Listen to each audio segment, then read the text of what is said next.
Todo el mundo sabe lo que es llevarse un buen susto. Pues bien, imagínese cómo sería su vida si se viera atrapado por esa especie de miedo intenso sin razón aparente cuando menos lo esperase. Así se vive con un trastorno de ansiedad.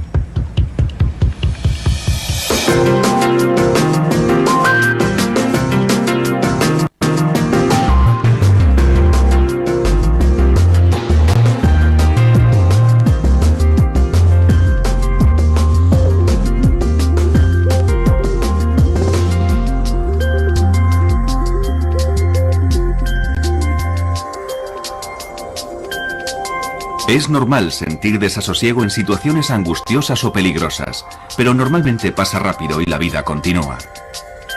Sin embargo, la ansiedad es continua y para algunas personas no pasa. Se convierte en un problema que termina controlando sus vidas. Me di cuenta de que me dejaba llevar por el pánico cada vez que salía de casa. Mi casa era el único lugar seguro, así que si estaba dentro de estas paredes me sentía segura. Incluso tener que ir al buzón era algo tremendo. Sandra Snow tenía 30 y pocos años, estaba felizmente casada y tenía 2 hijos de menos de 5 años cuando la ansiedad empezó a apoderarse de ella. Cada vez que salía y cogía el coche, estaba deseando volver a casa. Y nada más llegar me empezaba a sentir bien. Descansaba un rato y me ponía bien. Después empecé a pensar, no son simples mareos, tiene que ser algo más. Tenía palpitaciones en el coche, me sentía mareada, con náuseas e incómoda. Y llegó un momento en que dejé de salir, siempre estaba en casa, ponía excusas, decía que no me encontraba bien, que tenía dolor de cabeza, que tenía algún virus estomacal, que estaba enferma, que los niños no estaban bien. Me inventaba cualquier excusa. Al recordarlo, Sandra es consciente de que evitó hacer ciertas cosas durante mucho tiempo. Pero después de 3 meses particularmente agobiantes a cargo de sus 2 hijos pequeños, de un marido enfermo, un negocio y de ella misma, la ansiedad le superó. Hace como un año, digamos que empecé a evitar algunas cosas. No quería ir al cine y cosas así, ni estar entre mucha gente. Y además creo que el estrés de cuidar de mi familia también influyó de alguna manera. Durante los 7 años siguientes, Sandra vivió un constante miedo diario a los ataques de pánico que llegaron a controlar su vida. Es una sensación horrible. Por eso la gente dice que debe ser parecido a un infarto. El corazón te late muy rápido y tienes un ligero dolor en el pecho. Te falta la respiración. La cabeza te da vueltas. Te tiemblan las rodillas y no sabes si vas a vomitar porque todo es muy confuso. Tienes el estómago, la cabeza, todo el cuerpo como sobresaltado. Supongo que es una especie de sobresalto, una sensación horrible. En el núcleo de estas sensaciones tan desagradables está la ansiedad y un mecanismo que todos tenemos para sobrevivir al peligro inminente que es luchar o huir. Se conoce como respuesta lucha-huida. La ansiedad es un síntoma normal. Todos somos capaces de experimentarla.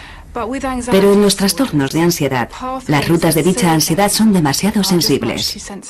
Afectan mucho más a la gente que sufre trastornos de ansiedad que a la gente que no tiene esos problemas. Estas rutas de ansiedad afectan a 3 partes principales del cerebro. El estímulo, que históricamente era un animal salvaje y que hoy en día es más parecido a un coche de carreras, llega al cerebro a través de los ojos y la respuesta se coordina en una parte del cerebro conocida como amígdala. Esto activa la parte pensante del cerebro, la corteza prefrontal.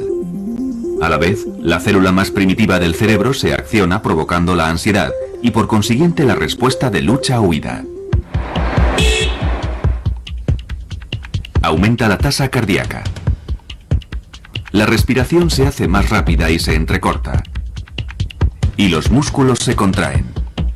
Todo ello tiene como objetivo sobrevivir al peligro físico, pero lo que hace es provocar un ataque de pánico por una mala interpretación provocada por los trastornos de ansiedad. Porque si se padece un trastorno de ansiedad, estas partes del cerebro se activan fácilmente. Se sufre un ataque de ansiedad Y al experimentar miedo, se tiene un pensamiento distorsionado. Algo terrible va a ocurrir. Vas a perder el control. Vas a sufrir un infarto. Vas a morir.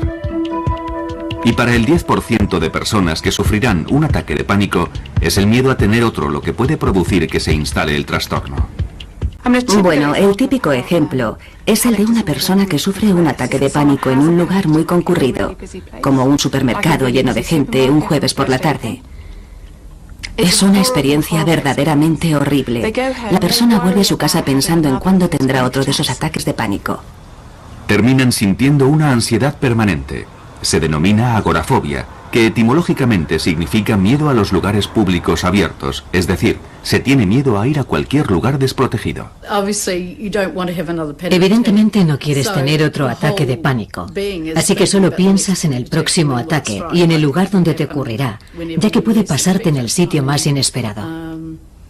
Y no quieres estar fuera de tu casa cuando ocurra, porque no quieres sentirte vulnerable. ¿Cómo vas a sobrellevarlo si estás fuera? Es decir, cuando estás fuera, no puedes llegar a casa rápidamente. Así que terminas evitando salir, porque sabes que si tienes un ataque en el supermercado, no volverás al supermercado. Si tienes uno en la lechería, no volverás a la lechería. Y terminas evitando todo lo que te hace sentir incómoda, que finalmente es todo. Durante 7 años, Sandra apenas salió de su casa, y mientras algunas personas que sufren ataques de ansiedad o agorafobia tienen muy pocos ataques de pánico, para Sandra formaban parte de su vida, y cualquier cosa podía desencadenarlos en cualquier momento, como por ejemplo, salir por la puerta de su casa. Digamos que mi desafío cada mañana era salir a recoger el correo. Me obligaba a hacer ese tipo de cosas insignificantes. Pensaba que ir al buzón era mi forma de hacer algo.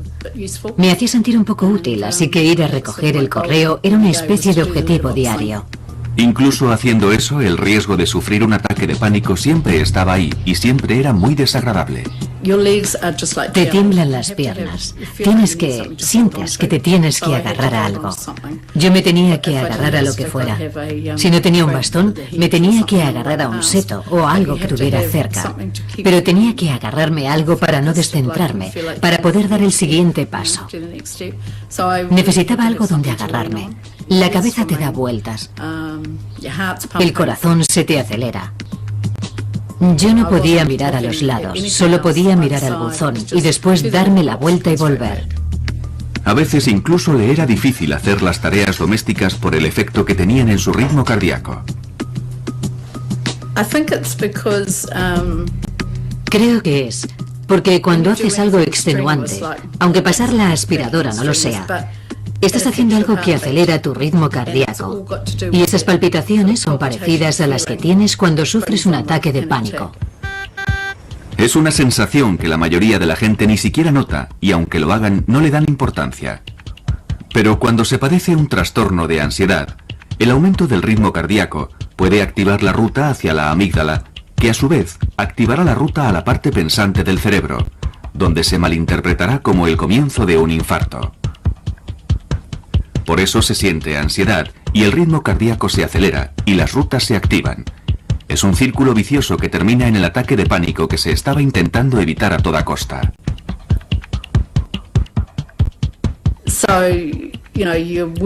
Así que cuando estás activa, sientes que tu corazón va a un ritmo diferente al normal. Y yo solo pensaba en eso. Y creo que por eso me sentía tan incómoda pasando la aspiradora. La cabeza me daba vueltas y no me gustaba esa sensación porque era muy frecuente. Me hacía sentir muy mal, así que la mayoría de las veces barría. Barrer era lo mío. Dependiendo de la naturaleza del trastorno de ansiedad, se dejan de hacer ciertas cosas para evitar lo que se cree que provocará el siguiente ataque de pánico. La palabra ratones no se podía decir en casa. Ni ratón. Tampoco podía ver fotografías de esas cosas